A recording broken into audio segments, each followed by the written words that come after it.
Deanna Maurice, weekly craft and lifestyle content.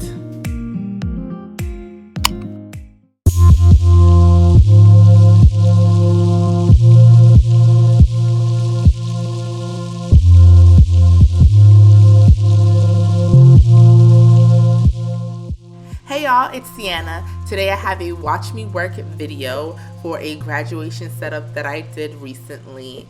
I love the way that it came out, really simple, but this is exactly what they wanted, and I'm just going to share with you all the process that it took for me to reach this point.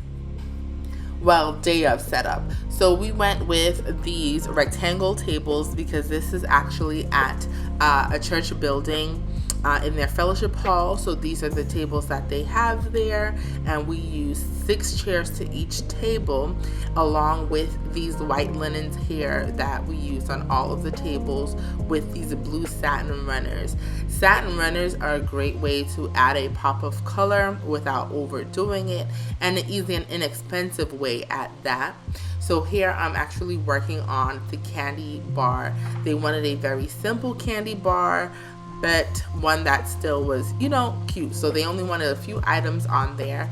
And so what I did was I had these vases, and I used my Cricut along with vinyl to label each of the vases to give it a more sleek look. And here I'm using a rectangular shaped acrylic vase as a riser. And then I'm just gonna go ahead and lay out all of my jars and candy as I drew it out the night before. So whenever I'm doing something like this, I like to do a quick sketch of how I want it to be laid out, and then I'll actually do like a dry run at home, just so on the day of I'm not trying to figure out where things are going to go. I'll know exactly where I want them. One thing that I always have on my candy stations are signage that explains what time the candy buffet is going to open, because in a way the buffet is almost like an added piece of decoration. And not only that, it can get kind of messy, and some people, they'll just tear it down real quick. The candy will be gone in 0.5 seconds.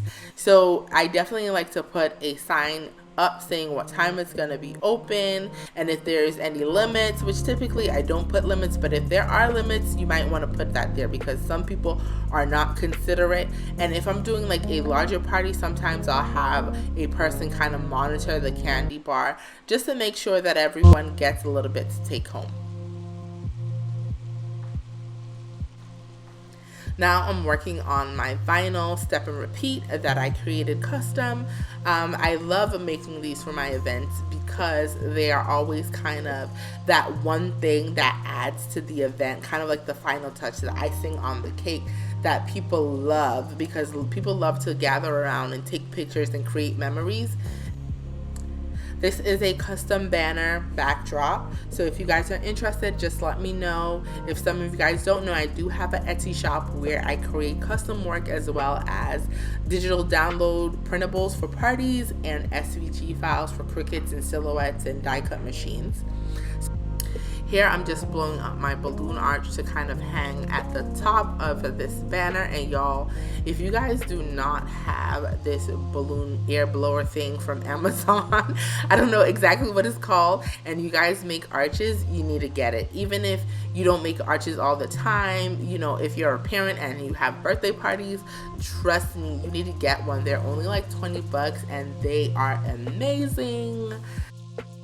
So now that I have all my balloons put together, I'm gonna just play around with it and figure out exactly where I want to put it on.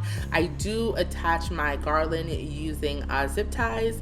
It keeps it nice and secure. So this is what it turned out looking like. Super cool. And at the end of everything, this is the way the event looked. I created these centerpieces using SVG files, custom SVG files that I made with the school logo and the year and the graduate's name with stars and stuff on it, just to kind of match their school theme, because like they're the Rockets, so I put some stars and stuff. And the colors, as you guys can see, were gold and navy blue. And I just think that for the event, it turned out really nicely. Like I said, it was hosted at church, so it wasn't supposed to be anything extravagant, something simple and nice. but it still turned out really elegant in my opinion for this type of occasion. So I'm so grateful that you guys stuck around and watched this video. Please consider subscribing to my channel. I do videos on craft and lifestyle. Definitely want to pick up vlogging again in the near future. So once again, go ahead and subscribe, and thank you guys so much for watching my video. This is Deanna Maurice reminding you to stay blessed and always have good vibes. Bye.